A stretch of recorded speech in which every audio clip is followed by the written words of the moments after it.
4,000 miles away from the UK in the middle of the South Atlantic Ocean lies an isolated volcanic island hundreds of miles away from any other landmass. This is Ascension Island, one of the most remote islands in the world. With a small population of approximately 800 residents, the volcanic outcrop has rigorous restrictions in place to control the virus. In February 2021, a RAF A400M aircraft delivered doses of the Oxford AstraZeneca vaccine to Ascension Island, meaning it will be the first island to offer the vaccine to its entire adult population. To find out more about the vaccine's unique journey to support the remote community, we joined the RAF team in charge of delivering them. Portuguese explorers came across Ascension Island in 1501 and 1503 while sailing from Lisbon to India. After seeing nothing on the island of use to them, they did not come ashore and they sailed on. The island stayed uninhabited until the arrival of the British in October 1815, when a garrison was established by the Royal Navy to prevent the escape of Napoleon from the island of St Helena, 700 miles to the southeast. The island remained under military control until 1922, when it became a colonial dependency. Today, Ascension Island has a temporary population of just over 800 contractors and military personnel, with an RAF base and, of course, a runway at Wide Awake Airfield. So the Ascension Island it's a British overseas territory, and the base is a key strategic asset for the United Kingdom and the Atlantic.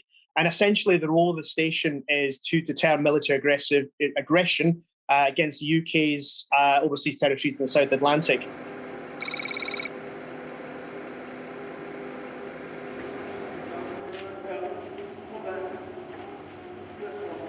Getting to Ascension Island is not as easy as jumping in a commercial flight. Due to its location, the only flights from the UK are from RAF Bryce Norton. So today we're loading the AstraZeneca vaccine onto the aircraft. This is important because we can get it out to austere locations, difficult and hard to reach locations by typical commercial means. Places such as the Ascension Islands are notoriously difficult to get to and have few commercial outlets.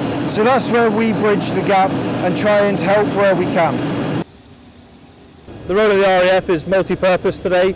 So from the moment that the vaccines arrive at the front gate of RAF Bryce Norton, the Bryce Norton machine will kick into gear from the movers that will accept the load and deliver it to the aeroplane to make sure it's correctly packaged, weighed and ready to go for its flight, through to the loadmaster who will supervise the loading of the packages and the freight, if you like, on the back, through to the aircrew who are currently in flight planning the mission, looking at the weather, looking at their refuel stops and getting themselves ready. As a British overseas territory, the UK government looks to protect the safety and security of these British nationals, and in times of crisis, the UK government will offer the necessary support. And as you've already seen with some of the moves we've already done, it's really important for the Air Force to support the government campaign to ensure that this vaccine goes global to all of our overseas territories. It's really important for us today, to move these vaccines to support our British nationals in our overseas territories. This delivery of vaccines would make the island the first in the world to be fully vaccinated. But with this comes precise planning and military execution. So with the COVID-19 vaccine, we have to be very careful to operate within the 15 to 25 degrees Celsius temperature for the vaccine. And within that, we also have to take into account the 72-hour time frame in which we must operate. And that's from the point at which it leaves the facility where it's manufactured to the point at which it arrives at its destination. And that creates a few challenges which the RAF is well positioned to deal with.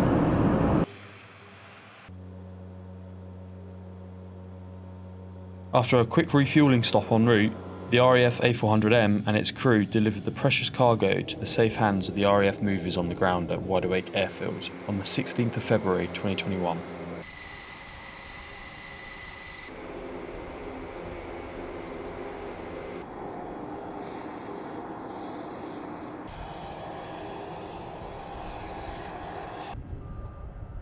The following day, the staff at the island's Georgetown Hospital began administering the first doses to the frontline medical staff and emergency service workers and dependents of these individuals.